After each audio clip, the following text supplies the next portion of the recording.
Hare Krishna everyone, I am Shravya and welcome to Unica lab.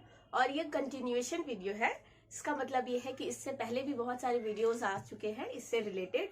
ये wave का classes चल रहा है, इससे पहले मैंने बहुत सारे वीडियोस डाले हैं, तो आप उसको सीक्वेंस में देखेंगे तो आपके लिए बहुत बेहतर रहेगा, ताकि आप कनेक्ट कर पाएंगे। वैसे तो ये क्लास भी आपको एकदम समझ में आएगा, बट इन केस अगर और अच्छे से समझना चाहते हैं तो अगर आप पुरानी क्लासेस देखेंगे तो ज्यादा अच्छे से कनेक्ट कर पाएंगे और ज्यादा अच्छे से समझ भी पाएंगे। तो यहाँ पे इस क्लास में मैं बता रही हूँ लाइट के बारे में, जो कि आपको दिख भी रहा होगा। लाइट, तो लाइट क्या होता है एक्चुअली? लाइट क्या है? एक ट्रांसवर्स वेव है।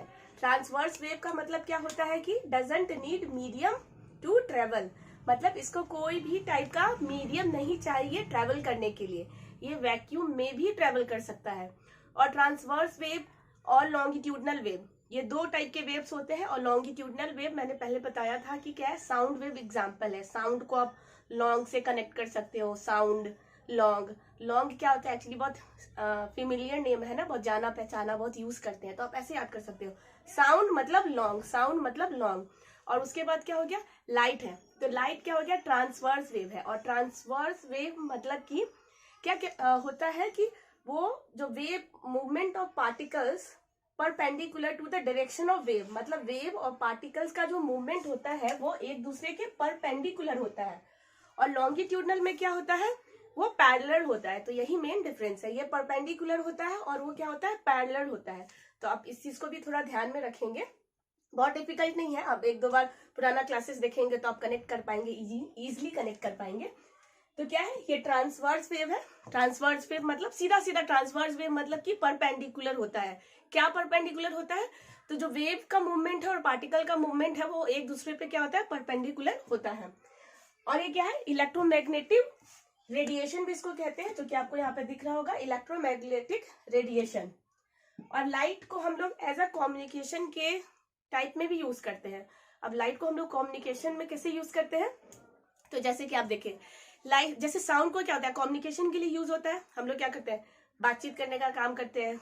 किसी से बात करना है तो बोलना ही पड़ता है, चाहे वो फोन कॉल हो या किसी टाइप का रिकॉर्डिंग हो या कुछ भी हो, या सामने फेस टू फेस बात कर रहे हैं, तो क्या करते हैं? कम्युनिकेट करते हैं। बट यहाँ पे लाइट जो है ये भी कम्युनिकेशन के काम में आता है। और वो कैसे आता है? जैसे कि फाइबर ऑप्टिक्स।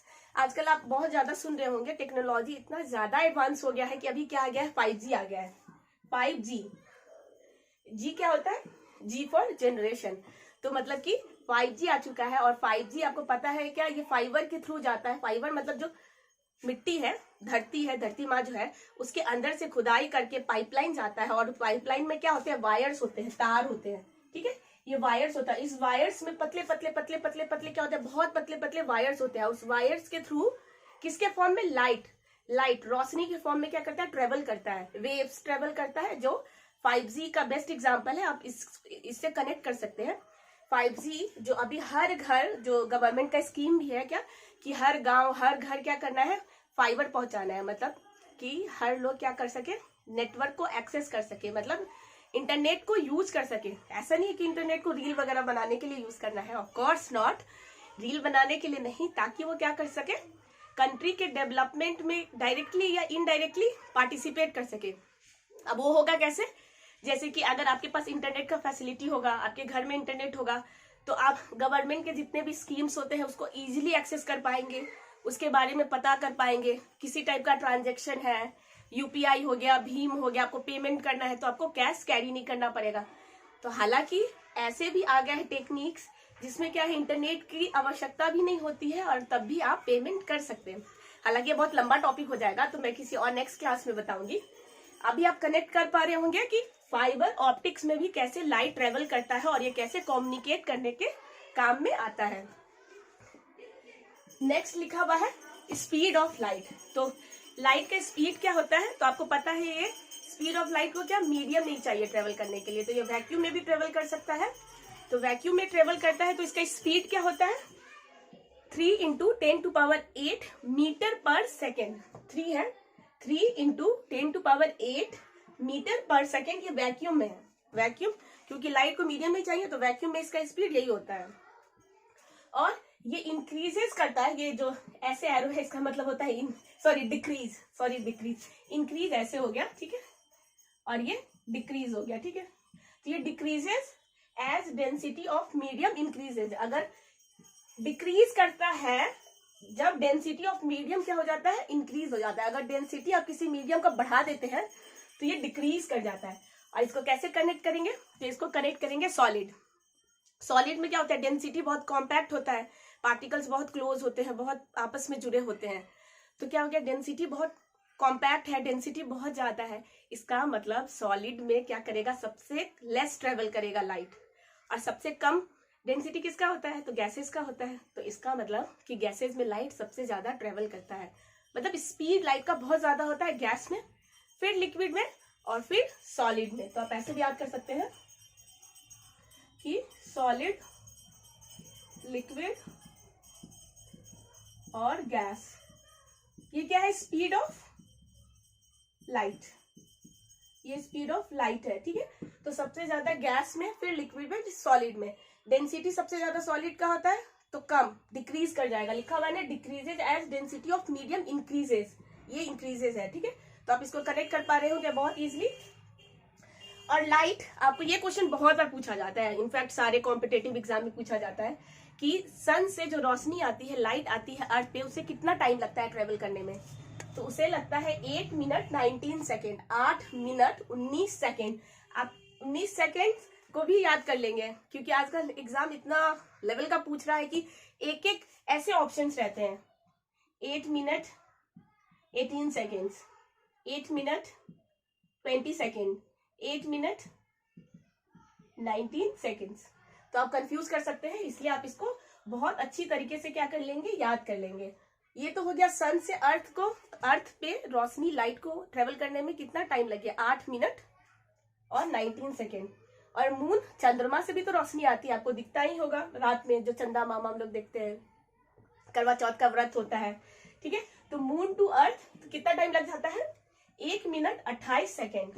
1 मिनट 28 सेकेंड लग जाता है लाइट को ट्रेवल करना मून, मतलब लाइट को ट्रेवल करने में मून से अर्थ, ठीक है।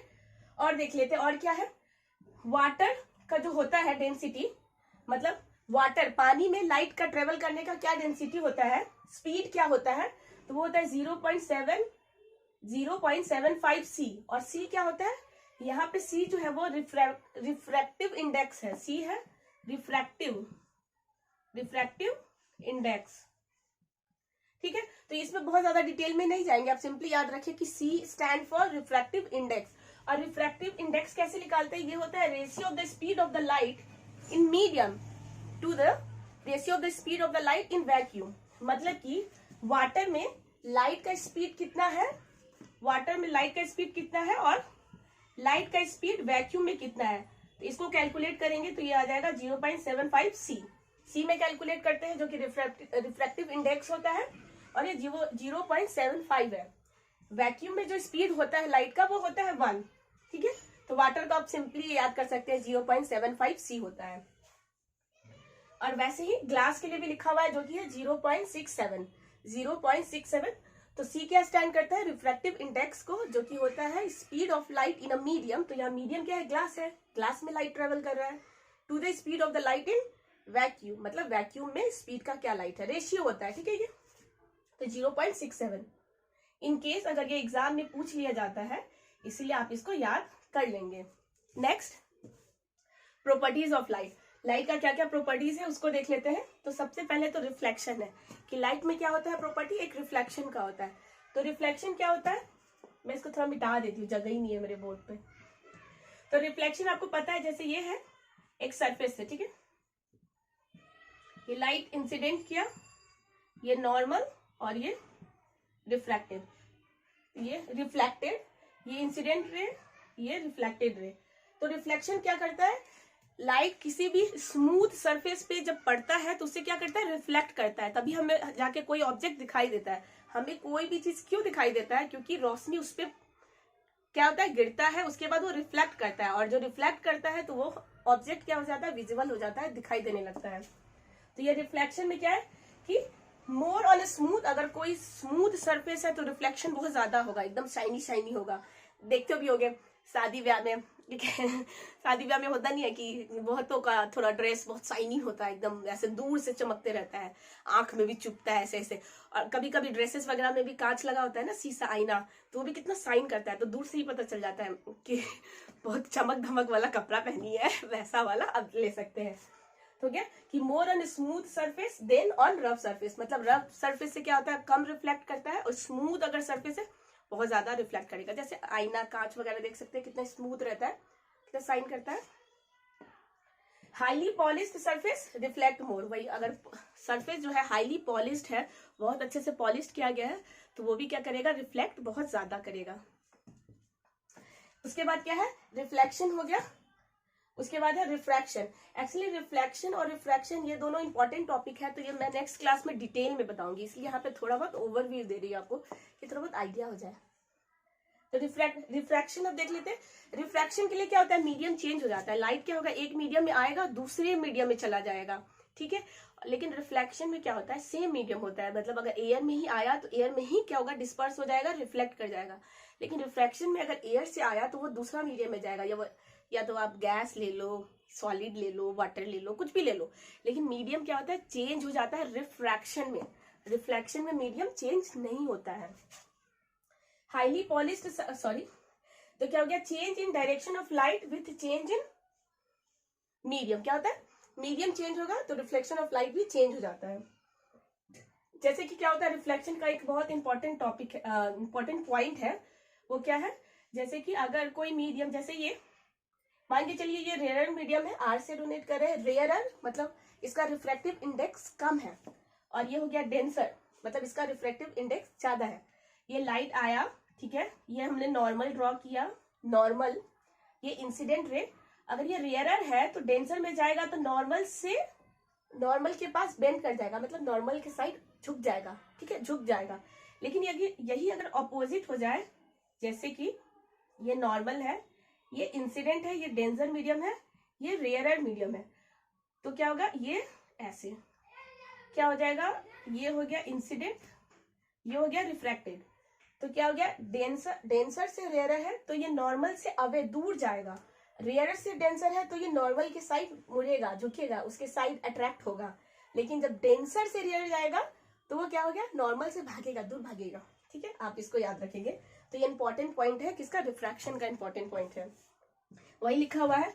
और लाइट ट्रेवल, और एक चीज और, लाइट हमेशा ट्रेवल करती है स्ट्रेट लाइन में, ऐसा नहीं है कि एकदम घुमाओ, ऐसा नहीं करती है। लाइट क्या है, हमेशा स्ट्रेट लाइन में ट्रेवल करती है, ऐसा नहीं है कि ऐसे ऐसे ट्रेवल करती है, बिल्कुल नहीं, लाइट ऐसे बिल्कुल भी ट्रेवल नहीं करती है। उसको कुछ भी मिले, कैसा भी रास्ता मिले, वो स्ट्रेट लाइन में ही ट्रेवल करेगी। मतलब कि अगर जैसे कि ये कोई ऑब्जेक्ट है तो यहाँ जाना है तो ये स्ट्रेट लाइन, अगर यहाँ कोई ऑब्जेक्ट आ गया तो ऐसा नहीं है कि ऐसे ऐसे मुड़ जाएगी, बिल्कुल नहीं, ये ऐसे ही जाएगी, फिर ऐसे जाएगी, ऐसे जाएगी, ऐसे जाएगी, ऐसे जाएगी, ऐसे जाएगी, लेकिन स्ट्रेट लाइन में ही जाएगी। तो ये लाइट का बहुत ही इंपॉर्टेंट प्रॉपर्टी है, वो हमेशा स्ट्रेट लाइन में ट्रेवल करती है। और इस प्रॉपर्टी को क्या कहते हैं, इसको कहते हैं रेक्टिलिनियर प्रोपोगेशन, तो इसको आप याद कर लेंगे। और ब्रांचेस ऑफ लाइट के क्या होते हैं, ब्रांचेस भी होते हैं, तो कौन कौन से हैं, एक तो है वेव ऑप्टिक्स और दूसरा है रे ऑप्टिक्स। वेव ऑप्टिक्स मतलब वो वेव की तरह बिहेव करेगा, और रे ऑप्टिक्स मतलब वो किसकी तरह, प्रोपोगेशन ऑफ लाइट की तरह वो बिहेव करेगा। Propagation of light in terms of रे में रे की तरह बिहेव करेगा, और वेव ऑप्टिक्स में वेव कैरेक्टर की तरह बिहेव करेगा। वेव कैरेक्टर मतलब मैंने बताया था कि बहुत अच्छे अच्छे डांसर है ना, वेव क्रिएट कर लेते हैं, ऐसे बॉडी में मूवमेंट्स वेव बना लेते हैं बहुत अच्छा सा, तो आप वैसे कनेक्ट कर सकते हैं। या फिर समुद्र की लहरें क्या बनाती हैं, वेव बनाती हैं, तो ऐसे वेव की तरह। और ये रे ऑप्टिक्स मतलब रे की तरह, propagation of light in terms of रे मतलब किरणों की तरह बिहेव करेगा। तो होप कि आपको ये समझ में आया होगा लाइट का थोड़ा बहुत जो मैंने बताने की कोशिश की है। अगर आपको कहीं भी डाउट है तो आप कमेंट में बिंदास लिख सकते हैं। अगर कोई भी डाउट कहीं भी लग रहा है तो मैं अच्छे से समझाने की कोशिश करूंगी। तब तक मेरे पुराने वीडियोस को देखें और आने वाली वीडियोस का इंतजार करें और पढ़ाई भी करें, ठीक है। तो मैं मिलूंगी नेक्स्ट वीडियो में। टिल देन अपना और अपनों का ख्याल रखें। Thank you.